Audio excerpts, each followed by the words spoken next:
We really appreciate the time that you've taken to join us this morning and hoping that you can take something away from this to apply with your personalisation strategy. So everybody added a little bit of a point in here when they signed up to the webinar around what is the one thing that you would like to implement or enhance to deliver more personalised experiences. So some of our top responses were product discovery. So capturing where the customer is at on their journey and personalizing for where they're at. Personalization in emails, more personalized search, upsell and cross-sell, capturing customer buying habits and securing incremental business from suggested additional items. So obviously, with the cost of traffic at the moment, average order value has never been more important. So during this webinar, there's a large focus on looking at average order value and how do we grow that to get the most out of the traffic that's coming to site. So providing tailored recommendations and promotions by analysing customer behaviour and preferences and product offers and recommendations based on previous purchases. So the good news is we'll be covering all of that today. So without further ado, I've gone too many slides. I'm just going to introduce, we've got two of our amazing brands and amazing e-commerce managers joining us today. So let me introduce Ree, who's joining us from Asia Athletica. Thanks, Jacinda. Hi, everyone. I'm Ree. I'm the e-com manager at Asia Athletica.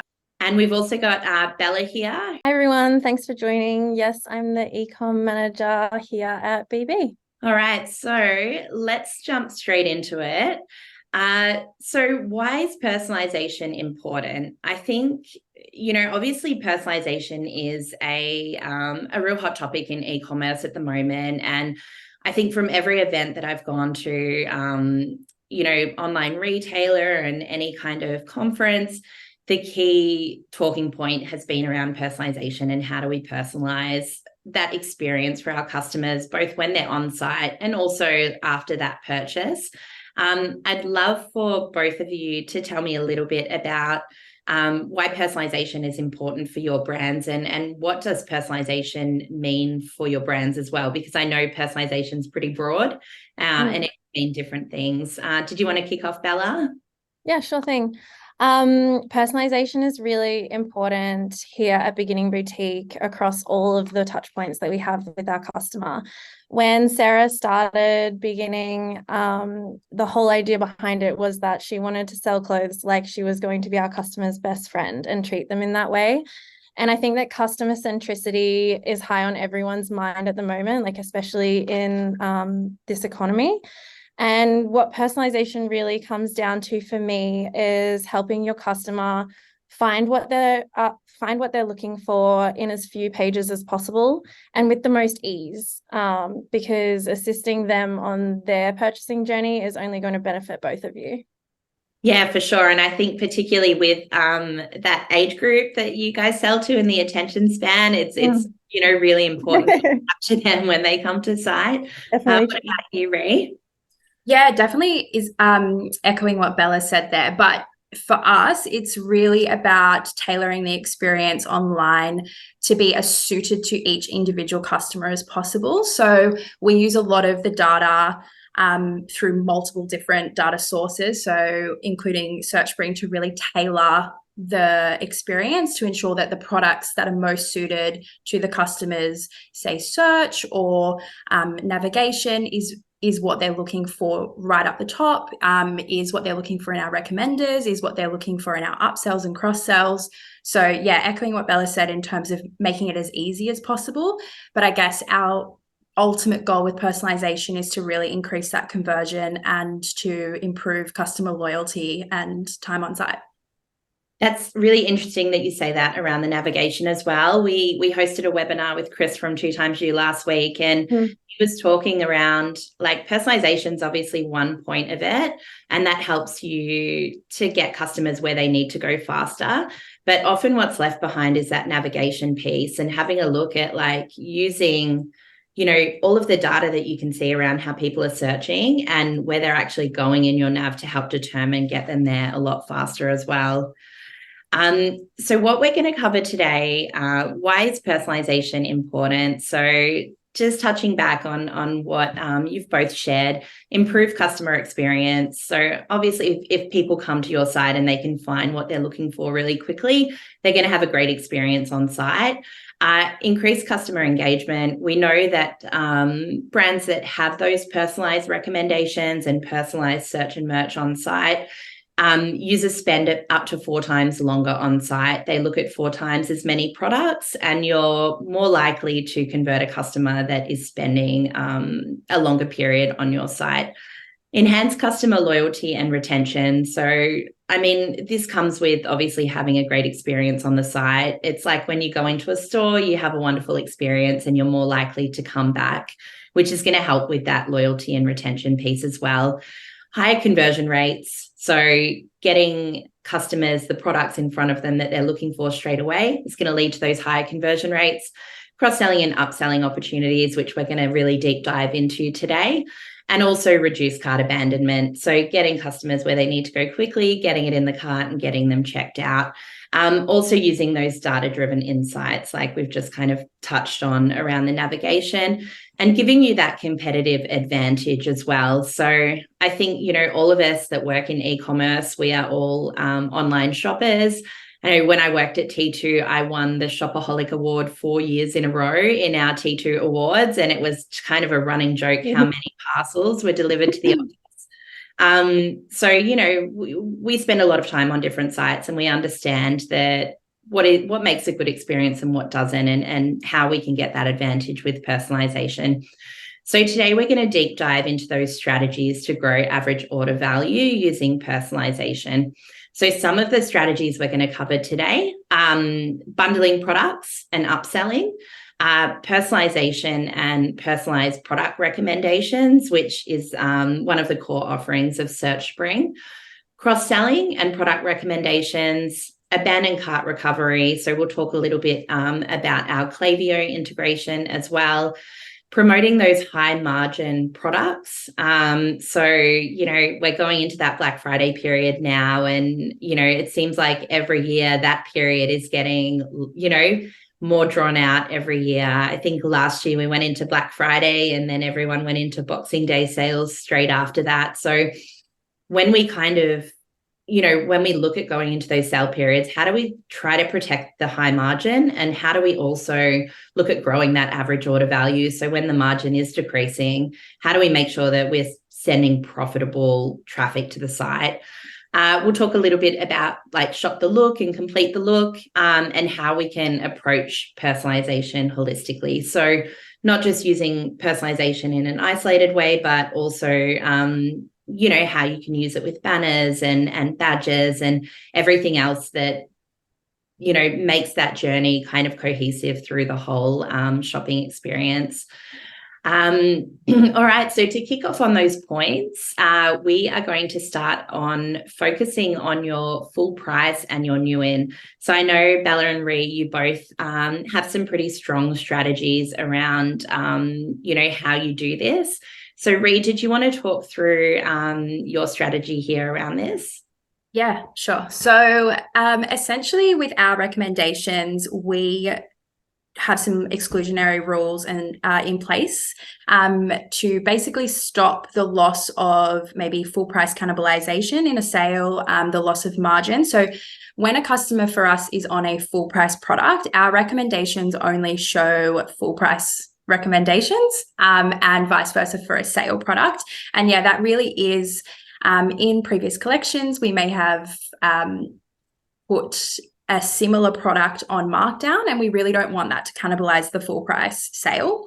I guess with us, we also look at this through our merchandising strategy too. So we have boost rules in place to essentially push full price product higher in a category to promote that first. Sorry. But we obviously look at this location by location. So if we know a market maybe may have an affinity to sale or markdown product, we will look at pushing sale higher in those markets. And then I guess another way we're sort of looking at this from a brand perspective is looking to A/B test strategies at the moment. So in those off-peak categories, so outerwear for us, moving into these 30-degree days, like you said before, Jacinda, we've definitely seen like a decline in sales and revenue in these categories at the moment, which of course is bound to happen. But looking at maybe an A/B test at the moment to essentially push those sale products higher in those categories, see if that makes a difference. Like obviously we may not be able to get a $400 sale for a jacket in outerwear, but if we push sale higher, we might be able to increase our chances of conversion by converting on a $200 jacket. So they're just a couple of ways we're currently focusing on selling full price at the moment.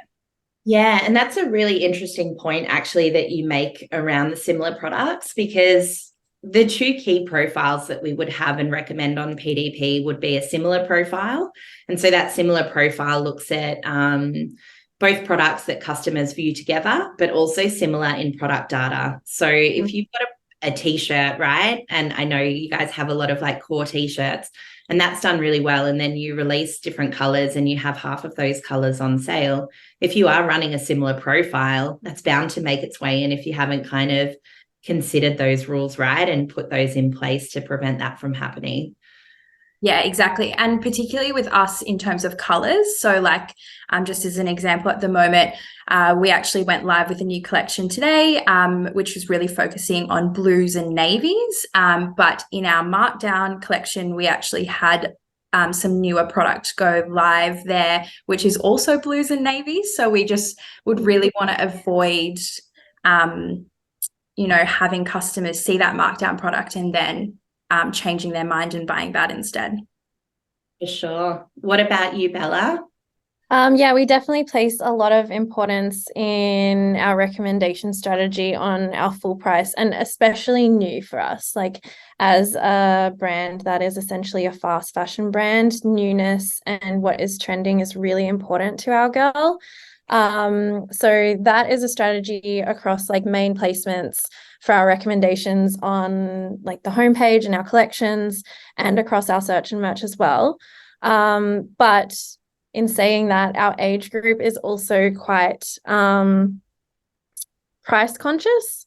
Mm-hmm. So for some of our customers in certain markets, recommending on sale has actually shown some really good results in not only the sales of the markdown products, but also the sale of the full price products. So they might have come to purchase one item, like one dress, and then they see, oh, actually, I can probably, because of these like cool sale products, I can probably buy two. And so they'll get one full price and one sale item, and that's actually increasing our average order value. So I just try to be really strategic about where we allow the sale product to be, because we do obviously want to protect our margin, but also trying to offer the customer like the best experience in terms of where they are with their budget. And if they do want an extra item, those are available to them as well. Mm-hmm. Yeah. And I would say your customer as well, the frequency of when they come to your site and shop is probably higher than a lot of brands. Definitely. So it makes sense to have that mix, because they're coming to site more often and they're shopping more frequently. Yeah. Awesome. Yeah, that's some really great insights. Just what you were saying around promoting that sort of new product as well. I get asked this question a lot from customers around, what is new? Like, what do you define as a new product? Do you align it with like how many drops you have, or do you say it's new for 30 days? Like, yeah, we do align it with how many like campaigns we launch, I would say. So sometimes I would say around 30 days, but then we do have items that go viral that have a longer lifespan than that. And we would want those like really popular, really exciting items that everyone wants a piece of. We would want them to remain in our newness for, as long as they're of interest to our customer. So it is a bit of a balancing act. It's like, I would generally say like a 30 to 60 day time frame, and then it would fall out of newness make sure that those core cool things for our girl always stay there as well. So yeah, there's a little bit of play in those. Yeah. And so how do you manage when you do have those products that go viral? How do you manage the stock cycle of those? Like, do you keep recommending those even though they're out of stock and have a different badge? They will fall out of our recommendations with our sold out rules, unless like we kind of override those. But in general, we can put them into like, say, into a similar products instead, like put them into a different recommendation. So they might not still have that full across the entire site and homepage and collection. They might not be in all of the recommendations, but say the viral item was a pink dress, I might recommend that on other pink dresses. So if that's actually what they were looking for, even though it was sold out, they can go into that product and they can sign up for notifications for when it comes back. Yeah, and pink dress is very topical at the moment. I think every single customer that I've spoken with has had some version of something pink in their top search terms for the last 30 days. Yes, definitely. The Barbie effect. Cool. No, that's really great insight. And so in terms of making those strategic recommendations for average order value, Bella, how do you focus on growing average order value with those recs? Yeah, it's an interesting one. Like the very first thing that I always think of when I'm thinking of increasing average order value is like, where am I getting this data? So I do a lot of A/B testing around average order value. I do like to try and do recommendations of like things that can go together. And I know that we're going to talk through cross sells as well.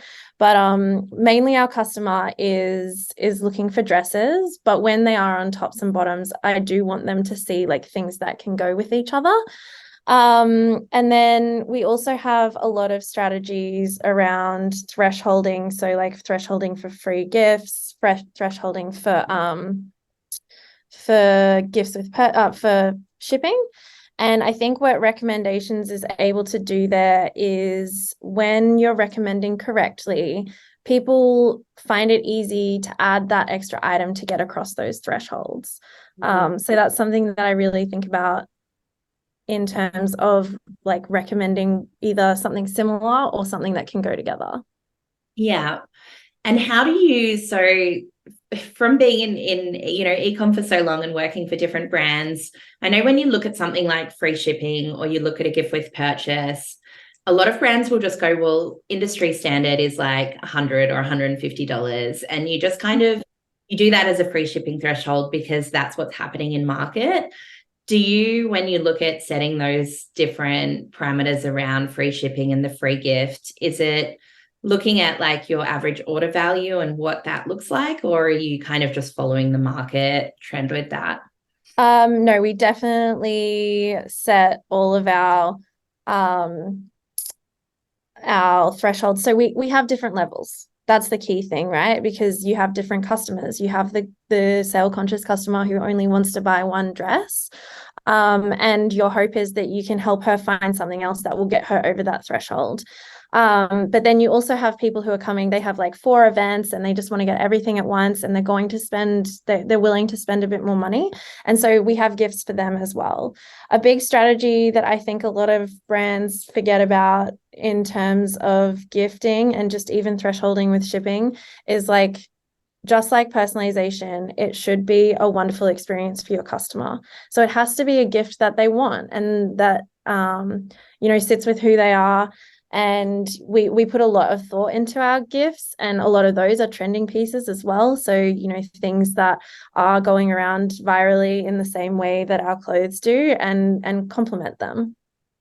Yeah, and that's a really great point because I think when you look at, adding a GWP, I think a lot of businesses approach it as, well, we have 5,000 units of this product that we can't get rid of, so we'll try and give it away. But you've got to make that enticing as well, right? Like it's got to be something that the customer is going to buy into and want.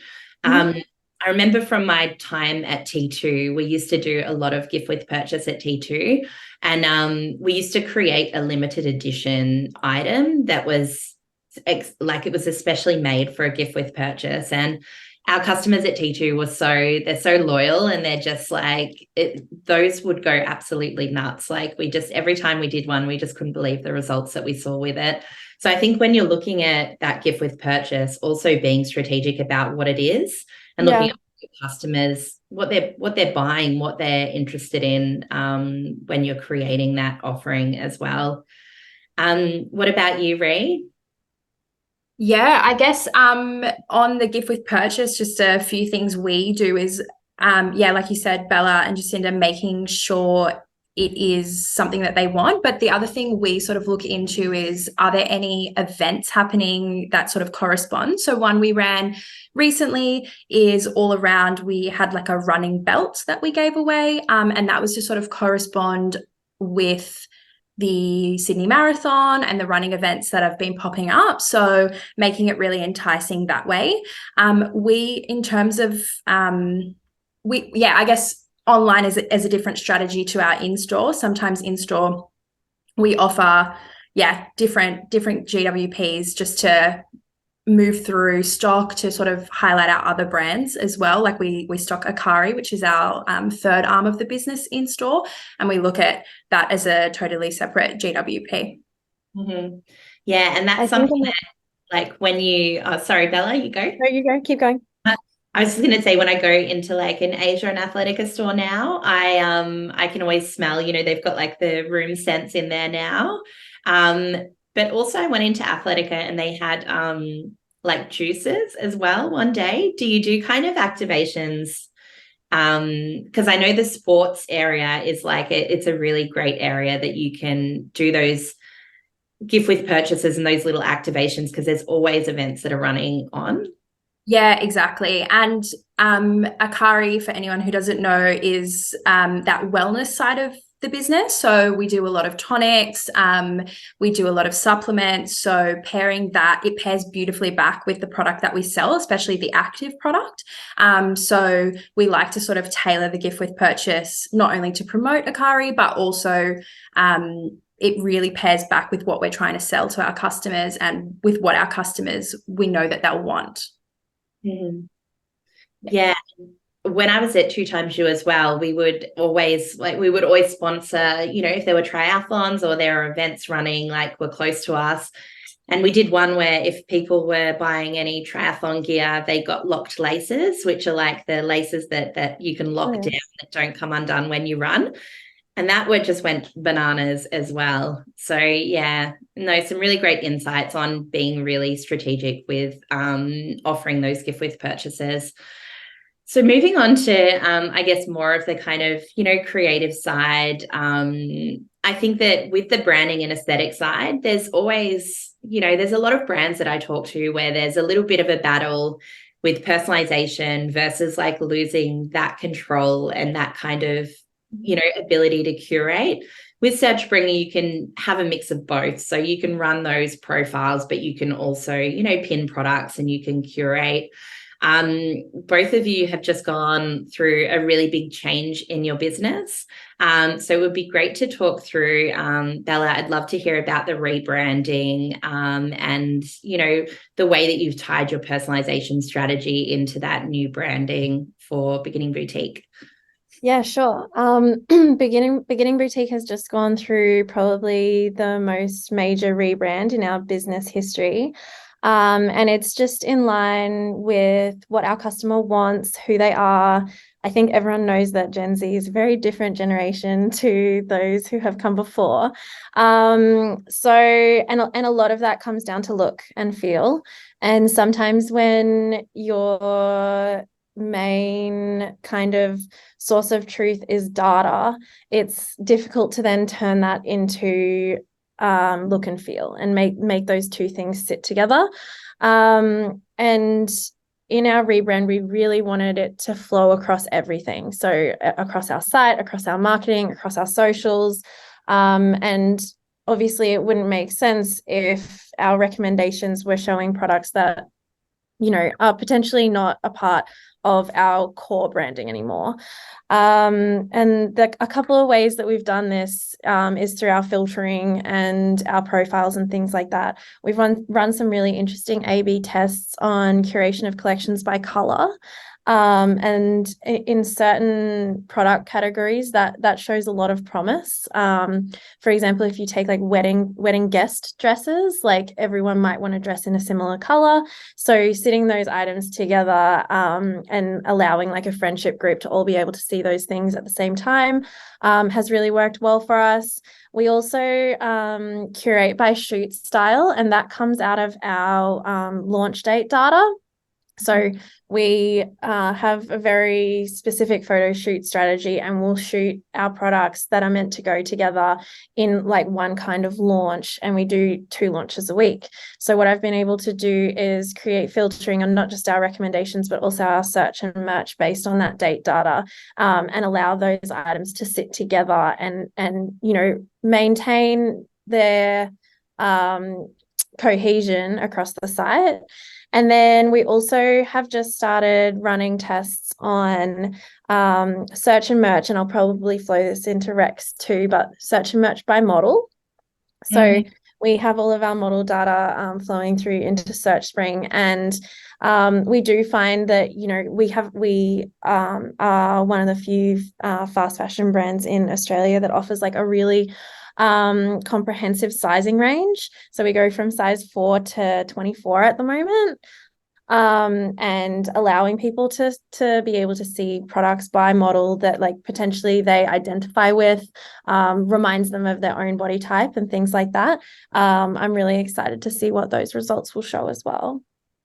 Awesome. And that's a great segue because, Reed, one of my favorite things about your site is the ability on the category page to toggle my size, and then for that to stay through the whole experience on site. So I'll go and select my size and I can see everything that you stock in a model, my size as well, which I think is so key from a branding perspective and building that kind of customer loyalty.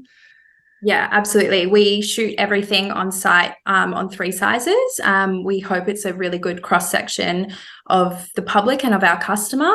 But yeah, if you head to our site, for anyone who hasn't, on PDP and also on collection and search pages, you are able to toggle between 3 sizes, and every look on the page will change over to that model.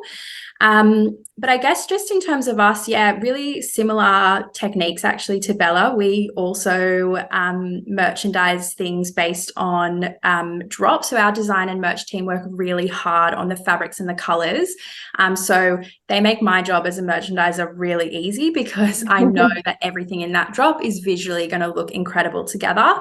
I also really like merchandising, like the way we style our e-com shoots next to each other, because it allows that customer to shop the entire look. We also have a focus on like shopping the entire look on our PDP page, but it's just sort of gives it 2 touch points. The other sort of personalization aspect to this for us is we actually used to be on a combined site with Age, and what that meant is we found it quite challenging because obviously it's 2 different customers, right? Age has lots of different customer profiles, but they have a big market in occasion wear. We're really targeting that active and off-duty customer, so totally different customers. And how it was striking the balance of finding a recommendation that worked whilst we housed both brands on the site.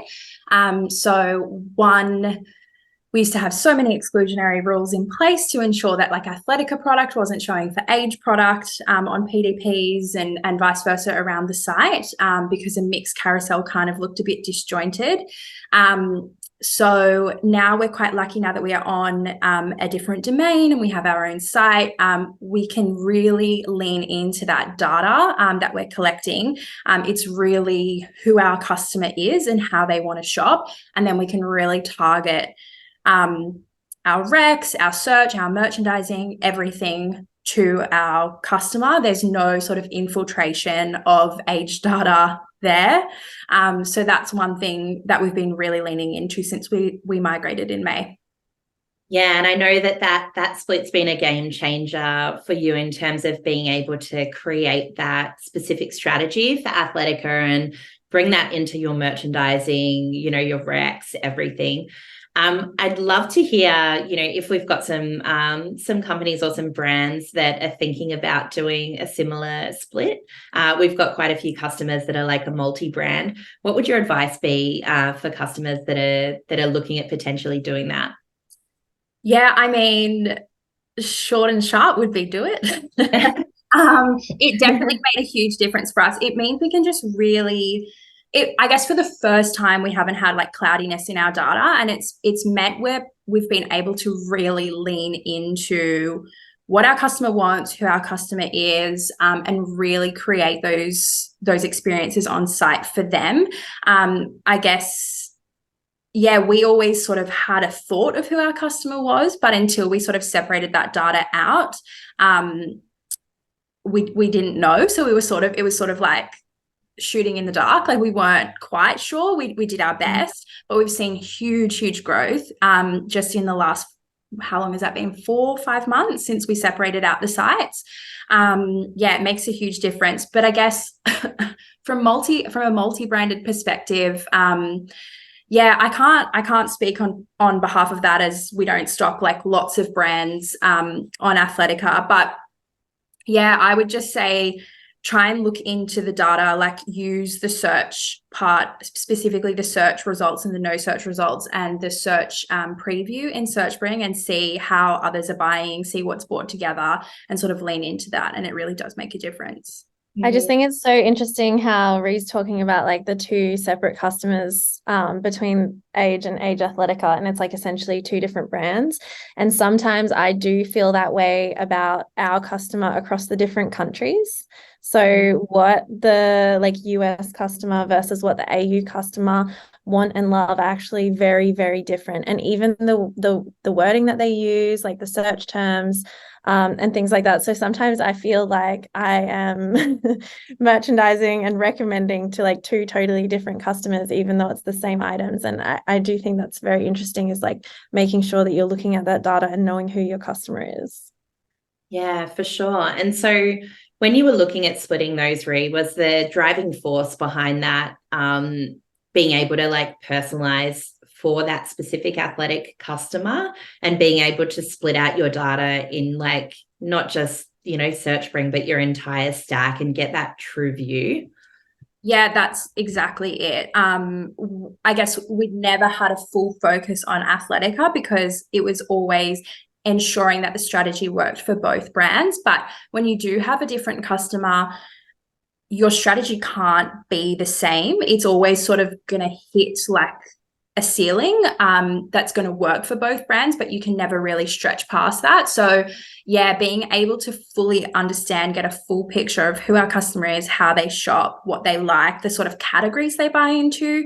We always had, we could look at the revenue, but I think once we split out, there was also no cannibalization between key categories. Like for both of us, a key category is teas, but we were a totally different price point. So to an extent, we actually did cannibalize Age's sales. So it sort of had benefits for both brands. We got to leverage off, our big sister brand, which was awesome. And we got to use a lot of insights and learnings that we took from them. But yeah, splitting out just meant that we could really make sure that anything that our customer was looking for and the sort of experience on site that they wanted, we could really lean into and provide for them.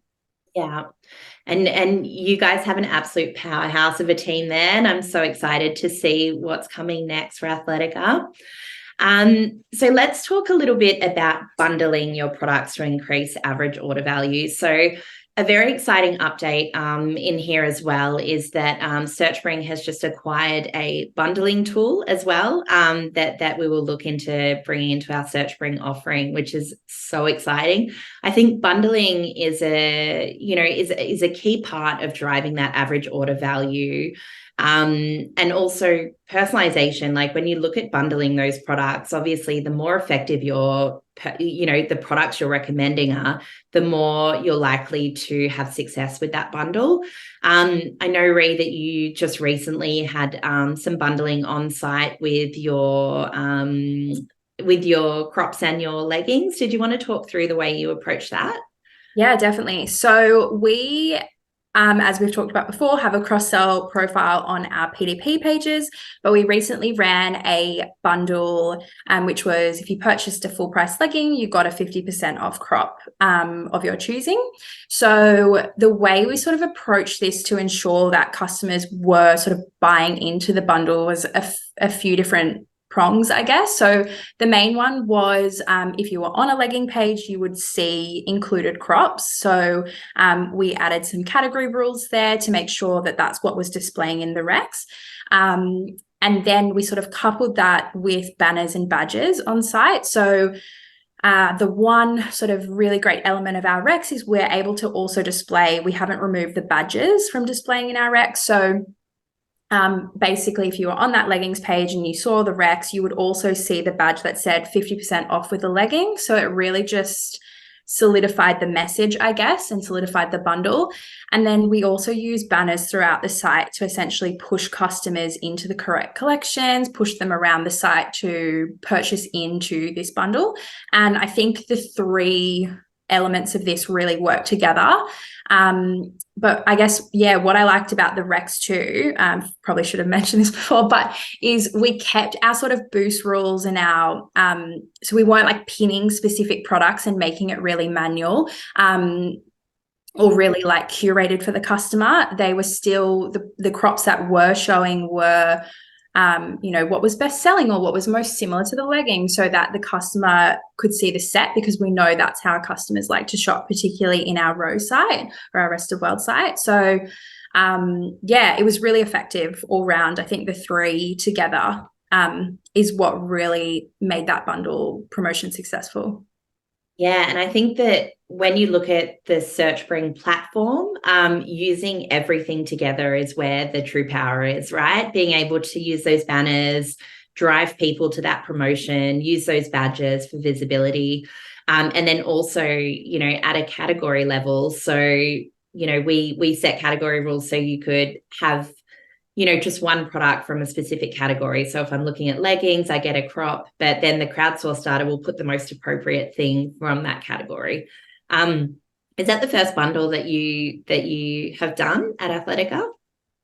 I think it might be. I think it's the first bundle that we've done since we migrated sites.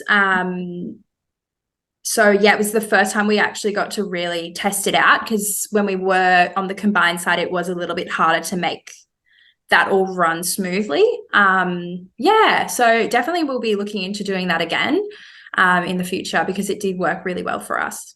Awesome. Yeah, bundling worked really well at 2XU when I was there as well, because I think that athletic product just lends itself really well to, you make the sets together. So, I mean, this is kind of a broad one, but we'll talk about growing your cart size for sales shoppers. So Bella, one thing that you do that I notice is very cohesive through the checkout process is you've got multiple prompts in the cart. So you've got, a prompt around shipping, you're $2 away from free shipping. You've also got that prompt around those tiered gift with purchases that you offer. And I actually noticed this morning when I was on there as well, you've also got in your chat, you've got recommended products, which popped up when I was checking out. Did you want to talk us through your strategy around those kind of three things? Yeah, sure. So like I said, some of our customer is very price conscious, and we want to let them know what our unique selling points are, and B, how close they are to being able to benefit from those. So we want to make it really clear to her, when she's going to get free shipping, when she's going to be able to pick one of those gifts that we've curated for her. And then, with recommending, I do feel like for us, there's a big difference between a cross sell and a product recommendation, right? Like a product recommendation to me is, they're at the searching point, and that's really for us targeted towards conversion. So it's like helping them to find what they want. Whereas like a cross sell or an upsell, we want to help get them across those thresholds, and that's where we start hitting cart size and AOV. So we do sometimes use like a cross sell in the cart, but more often than not, we use the prompts for the gifts with purchase and allow them to see what those thresholds are. And I'm definitely guilty of it when I'm shopping. It's be like, oh, I'm $7 away from free shipping. I might as well just get another $40 dress, like, and then I get free shipping, right? So it's like that value proposition. It's like, what does she want more? Does she want an extra item, or does she want to pay for shipping? Sure. And I'm exactly the same. You would think working in this industry, we would be influenced, but no, I'm a marketer's dream when it comes to things like that. I'm like, oh, yes, I do need some sunglasses, or pop those in. And so when you're looking at like, that's obviously when they're in the cart. So that's that last touch point. They've got their credit card out, or their Afterpay, whatever, they're ready to go. Mm-hmm. But when you're building that, like when the customer is adding to the cart, what other touch points do you talk to that gift with purchase, the free shipping? Do you use banners and things like that? Yeah, so we do actually use the Search Spring inline banners to promote both our free shipping and our gift with purchase in our collection pages. And we update those creatives frequently so that, they kind of sit in line with the look and feel of whatever launches we've had recently. So again, it's like hitting on that newness. We want to make sure that everything looks new. So that is kind of what you guys were talking about before. It's like using the whole suite together. So we're putting those items in the recs, we're putting those items in either the cart or the PDP cross sells, and then we're also making sure that our inline banners visually sit with what we're showing them across all of those touch points as well, and in the merchant search rules. Mm-hmm. And so, what we were touching on earlier around, your rules around sale versus full price, given that we're in kind of that period, that sales cycle is in full flight at the moment, how do you make sure that, obviously when you're in that sale period, your cart size is growing as well, so that you've got, a lot of people coming to site, but you're kind of making up that margin point with growing that cart size? Yeah, I guess it's all about trying to lift IPT as best as possible. I think it's just generally easier to do during a sale period anyway, because the price point is lower. So people, like you said, Bella, they want to reach that threshold. They're willing to add a $40 item for a $7 additional, how to get there, I guess. I feel like we've sort of touched on the points that we're trying to do. So we do really focus on merchandising. We also showcase that sale product as our recs. The other thing, I guess, in our sale section that we do that I don't see it on a lot of websites is we actually don't show our model imagery as our first image. We use ghost imagery instead in our sale collection. And that's really because we can have so many different collections in there that we don't want all the colors and like the different models and the different shots to look strange visually next to each other. That's so interesting that you say that, because we've just moved from our entire sale collection being our studio shots rather than our campaign shots, so that it's just like the plain white background. It's very easy to see the item, and I feel like when those items are coming into recommendations, it's like a little bit cleaner. It's not cannibalizing the look of the rest of the newer items on the site. Yeah, definitely agree. And it can definitely look strange if you've had something maybe that's been in your sale for 6 months versus something that was added last week. So it just ties in nicely.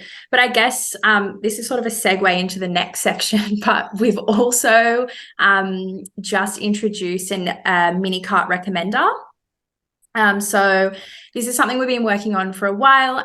It's had incredible results since we launched it. So we launched it about 6 weeks ago, and we've actually found a 20% uplift in revenue for our accessories category. So the way we've sort of used this mini cart recommender is we've situated it right next to our free shipping threshold, and it essentially promotes products, specifically accessories at this stage, that are under $100. So we've got, you know, items priced at like $25, items priced at $40 or $50. And yeah, we've had a huge increase in revenue in the last 6 weeks versus 6 weeks prior. It's got a great conversion rate currently, this recommender, but it's really just to upsell into that free shipping threshold bracket, or just to upsell, you know, a pair of socks to the order to improve IPT and AOV. But there's so much more we can do with this rec here. I guess I've been really thinking about strategy and how we can continue testing and trialing this. Currently, as I said, we've just got the accessories price point, but we can also look at setting some sort of category rules, changing it to a cross-sell profile, and maybe using it to promote things like, you know, socks for sneakers, or bras for leggings, and really seeing if that could make a difference, and potentially, doing that over a quieter period to promote IPT and AOV. Mm-hmm. Yeah, and I think that so we do with SearchBring have a cart cross-sell profile that looks specifically at what you have in your cart and recommends things based on what users or customers have typically purchased together. But in your case, we have a custom profile that we've built, and we narrow it down to accessories under a certain price point. It's awesome to hear that you're getting those results already. I know we were so excited to get that live for you. Bella, as well, like in these in-cart upsells, I know that you've got a profile that you use in your sidecar as well. You don't have it on all the time, but you use it strategically during like certain periods, don't you? Yeah, that's right. We don't have the upsell in the cart all the time. There's a few reasons around that, and one of them is because we have such a strong gift with purchase strategy and like loyalty around that gift with purchase, that's really what we want to use that placement for. But we do use it in certain collection launches, and especially when we do collections with influencers. So we often collaborate with influencers, and they design their own collection. And what those influencers will do is they will design a few accessories to go with the clothes that they've designed. And we will use our cross-sell recommendations to put those accessories in, so that when someone is buying something from that influencer's collection, they'll also, and I think the little tagline that we have is like, so-and-so thinks you'll love. So the influencer that you like, she thinks that you'll love these accessories as well, and that's when we'll use that. And we do see good uplift when we run those as well, but we do use it strategically rather than an always on kind of salesy strategy. Very interesting. Yeah, that's that whole kind of virality of your business, right? Is working with those influencers and capturing those moments. I think that when you have those viral moments, it's so important to jump in the data and understand when they're happening. I mean, like Barbie again is a perfect example of like just everyone going nuts for pink and being able to jump in and just capture that when it's happening. Awesome. So moving across, like to talk a little bit about the no results page. I'll just kind of whiz through this. I talk to customers around this a lot. So essentially your no results page is when you have customers coming to your site, popping a query in the search bar and ending up with, no results and going to a page that is essentially, a dead end for them. What we would typically recommend on this no results page is having a profile that is session based. So recommending things based on what that specific user is doing in their session to put them back on a path of discovery and get them back into your collection pages and stop them from, exiting the site or, stopping their journey there. So let's talk a little bit about optimizing your personalization and some of the opportunities that you have within SearchSpring. So once you do get these live with SearchSpring, it's very simple to set these up. You can place them anywhere on site, which gives you that ability to test some different strategies. Cross-sell, we've talked a lot about, so recommending products that users are likely to purchase as well as or instead of those products. And then those similar items. So looking at the product data and looking at what customers are looking at when they come to your site. The personal profile is one that I personally think is like quite underutilized. I didn't know that until it came out. It sounded a bit weird. Is quite underutilized by our customers, but there's so much talk around loyalty at the moment, and really personalizing and really showing our customers that we understand them and what they're looking for. So this personal profile, when you're looking at building out a loyalty program or building out an account page, is a really great profile to have on that page. And then those session-based profiles. So they're really great on the homepage, no results 404. If you have a session profile and somebody comes to your site and they're new to your site, it will show a 90-day trending product. But if they're familiar with your site, they have previous sessions, then it will kind of pick up where they left off the last time. So show them things that they are interested in from that session before. So that's just kind of a little bit of a run through of the power of SearchSpring and those different profiles that you can use. I think one that we haven't covered as well is that trending profile. Bella, I'd love to kind of chat about that trending profile and the way that you use that as well. Yeah, I'm really loving the trending profile. We probably launched it about a month ago on 5 categories, and we have a couple more upcoming. I think it is particularly pertinent to my customer. Again, like they want to know what other people are looking at. And so what we're doing is within certain dresses collections, we are recommending the trending dresses within that collection. So depending on the search and merch rules, that trending dress might sit on page 4, but it will appear on every page in the recommendations as well. And that's another way which those, sold out viral dresses will get into those recommendations as well, because people are still looking at them. People are still interacting with them, engaging with them, so they'll still come into those recommendations. And we've seen some good growth so far across the categories that we've done it to. I think another strategy that I want to put in place moving forward will be kind of like a bundling strategy, right? Is like in pants, you get recommended tops and things like that.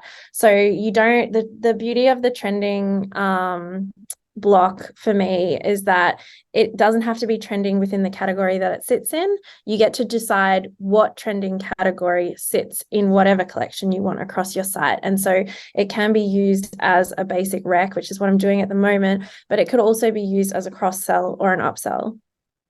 Yeah, and I think that that's a key point as well, that what might work for different categories or might work for different products doesn't necessarily work for everything. So for example, when you're looking at fashion, if you're looking at skirts, like it would make sense to see tops, right? But if you're looking at dresses, a cross-sell is probably not making as much sense unless you stock accessories and shoes and you can kind of do complete the look with your cross-sell. But looking at those profiles and where they best suit. And I noticed on your PDP as well that like on the PDP level, when you've got like only 2 or 3 products left in a size, there's a message. And yes, I think that's so clever, because if you want something and it's nearly gone, that urgency is going to push that user forward to definitely. FOMO is a great strategy at that product page level. Yeah. So another part of the SearchSpring suite is personalized search and merchandising. So just to talk you through a little bit of the way that works is basically personalized search and merchandising you would turn on at a global level. And what that means is you have your first level of business rules, which at SearchSpring we call your boost rules. And then you would have another layer on that, which is the personalized search and merch. So we're still taking into consideration those business rules around, whether you're boosting your new, your strong size curves. But there's another level there that is looking at specifically what that user's doing in their session and what they're most likely to be interested in based on that data. So if I'm coming to your site and you stock both men's and women's products, for example, but I'm only looking at women's products when I'm on that site. If I then go and search for a shirt, it's going to boost women's shirts to the top because it's recognized that as a user, that's what I'm looking for. And just a little info here as well around our Klaviyo integration, which is a layer of the SearchSpring personalization suite. So I know Bella and Ree, we're working towards getting this set up for you guys at the moment and very excited to see the results that we can drive. So basically our Klaviyo integration allows you to replace those native Klaviyo carousels with your personalized SearchSpring carousels. We have also just launched SMS as well, which is really exciting, which allows you to put those products in SMS to your customer that we're pulling from our personalized recommendations and that crowdsourced data as well. Another level of personalization that we have within our merchandising suite is the ability to do geographic merchandising. So you can do this either at a country level. So, we're seeing a lot of customers making the move at the moment that have, multi-domain set up, multiple Shopify instances, moving towards using markets a little bit more now. So within SearchSpring, you can set some, strategy around those different areas and boost certain products. Like Ree, you were saying jackets, for example, they've kind of slowed down here in Australia, but with the geographic merchandising, you can look at boosting those in different regions as well. I know a lot of people are onboarding with, products like Render at the moment as well, where you can get 3-hour shipping within certain regions. So using those banners, as well as the geographic merchandising is a really great way to, talk about those new initiatives to customers as well. So that is a wrap up. So very quick spiel on SearchSpring here and a QR code that you can scan if you would like a little bit more information on SearchSpring. Thank you so much for joining us. Thank you so much, Bella and Ree. It was great to have you. So really, really great actionable insights. I hope everyone has some great takeaways and enjoy the rest of the week.